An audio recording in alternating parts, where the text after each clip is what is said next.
मी 3,500 रुपयाची बॅग आणली होती सोयाबीनची.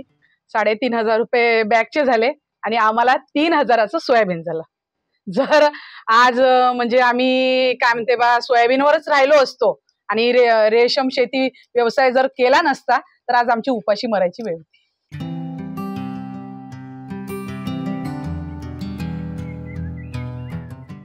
मी डॉक्टर महेंद्र ढवळे, उपसंचालक रेशीम संचालनालय नागपूर. आपण नागपूर जिल्ह्यातील बुट्टीबोरी तालुक्यातील कोलार या गावामध्ये आहोत. या ठिकाणी गिरीधरजी शिंदे शेतकरी आहे आणि त्यांच्या पत्नी रेवतीताई या ठिकाणी आहे. या ठिकाणी रेशीम उद्योगातून जो समृद्धीचा मार्ग त्यांनी स्वीकारला आहे, त्या मार्ग त्यांनी कसा स्वीकारला आहे आणि कशा प्रकारे रेशीम उद्योग करतात हे आपण आजच्या या व्हिडिओतून आपण दाखवणार आहोत. ज्याप्रमाणे दोघांची जोडी आहे, या दोघांच्या जोडीशिवाय तू आणि ती शिवाय रेशीम उद्योग होत नाही. आणि हा जर रेशीम उद्योग करायचा असल्यास तर पत्नीचं सहकार्य असणं अत्यंत आवश्यक आहे. या रेशीम उद्योगामध्ये एक सिंपल फॉर्म्युला आहे. या काडीपासून माडी बांधण्याचा आणि या पानापासून पैसे तयार करण्याचा हा रेशीम उद्योग आहे.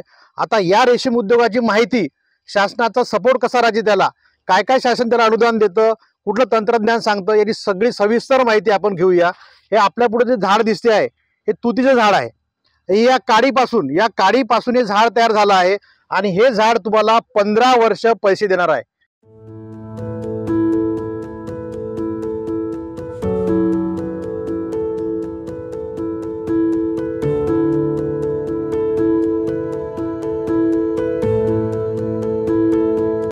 रेशीम उद्योग सुरू करायचा असल्यास पहिले तुम्हाला अशा पद्धतीचे एक झाड तयार करावं लागते, तुती झाड तयार करावं लागते. आणि ते झाड तयार झाले की तुम्हाला असं कीटक संगोपन गृह बांधावं लागते. हे बघा, हे कीटक संगोपन गृह जे दिसते, या कीटक संगोपन गृहाशिवाय रेशीम उद्योग सुरू होत नाही. म्हणून हे आपण जे रेकमेंड केलं आहे 50 बाय 22चं कीटक संगोपन गृह रेकमेंड केलं आहे, ज्या ठिकाणी तुम्हाला 150 ते 200 DFLचं संगोपन चांगल्या पद्धतीने होऊ शकेल आणि चांगली कोश निर्मिती होऊ शकेल. त्याच्या अगोदर माझं भाजीपाल्याची लागवड होती. भाजीपाल्याचा उद्योग करत होतो. मला हप्त्याला 10-15 हजारचा मी भाजीपाला विकायचं. मग आता तुम्ही हे याच्यामध्ये कोणते कोणते काम करता तुम्ही? मी पाला टाकण्याचं काम करते. पाला टाकण्याचं काम करता? कापायची वेळ आली तर कापते, पण पाला टाकण्याचं जास्त. म्हणजे अळ्यांना खाद्य देण्याचं तुम्ही काम करता. बघा, आणि खाद्य देणं हे सर्वात जास्त महत्वाचं आहे. तुमच्या शेतामध्ये पाला किती आहे याच्यावर डिपेंड नाही, तुम्ही अळ्याला पाला कसा खाऊ घालता, त्यांना वेळेत देता का, पोटभर देता का, याच्यावर त्या अळ्याची ग्रोथ ज्याला म्हणतो, वाढ ज्याला म्हणतो आपण, तिची वाढ दिसत असते.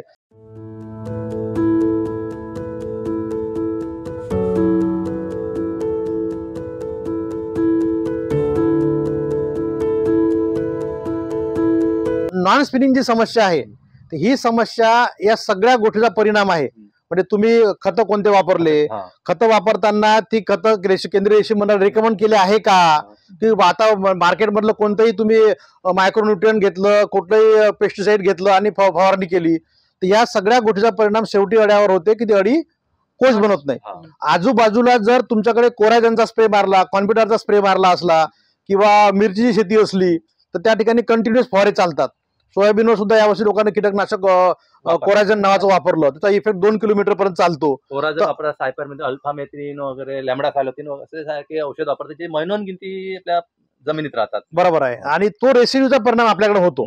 त्यानंतर जे नवीन शेतकरी आहे, जे भाजीपाला उत्पादक होते, भाजीपाल्याला कंटाळले, पारंपरिक शेतीला कंटाळले, कापसाला कंटाळले आणि सेरिकल्चर सुरू केलं, त्यांच्या जमिनीमध्ये रेसिड्यू आहे, तो रेसिड्यू कमी झाला नाही आहे. आता अशा गोष्टीमुळे काय होतं की रेसिड्यू कीटक पाला चांगला येते, पण तो कीटकांनी पाला खाल्ला की तो रेसिड्यूचा प्रॉब्लेम कोश तयार करू शकत नाही. कारण की यामध्ये काय होते की अळीची शेवटली अवस्था तयार होऊ नये म्हणून असे काही घटक त्या कीटकनाशकामध्ये ऍड केलेले आहेत.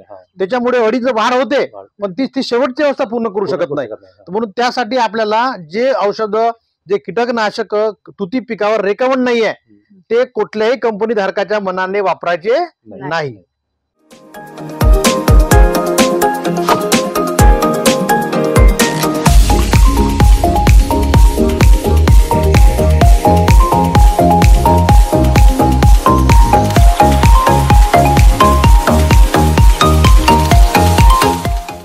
जे बांधलं आहे हे कोणत्या योजनेतून बांधलं आहे? माझं हे सिल्क समग्र 2, सिल्क समग्र 1 या सिल्क- योजनेतून अच्छा.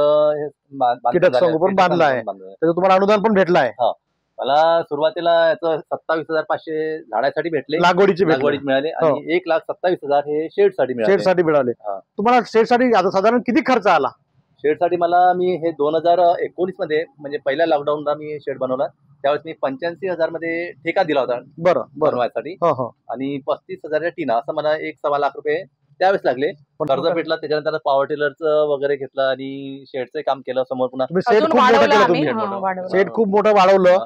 म्हणजे आता तुमची जवळपास 250 DFL ची बॅच, हो, 250 DFL ची बॅच या ठिकाणी होऊ शकते. हा. म्हणजे नाही किती रेट डाऊन झाला तरी तुम्हाला 1 लाख रुपयाचं उत्पन्न तुम्ही काढू शकता, एवढी तुम्ही व्यवस्था करून ठेवली आहे, हा. असं मला वाटते. कारण ही कंडिशन महाराष्ट्रामध्ये आता नॉन स्पिनिंग सारखी समस्या निघाली.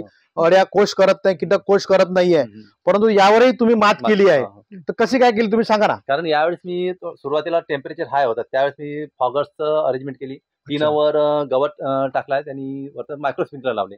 त्याच्यानंतर रात्रीला थोडं वातावरण थंड व्हायचं तर भोवताल प्लास्टिक पन्नी वगैरे लावून त्या पद्धतीनं म्हणजे तुम्ही दिवसाचे वातावरण मेंटेन केलं आणि रात्रीचे वातावरण मेंटेन केलं, म्हणून तुम्हाला हा इफेक्ट भेटला आहे.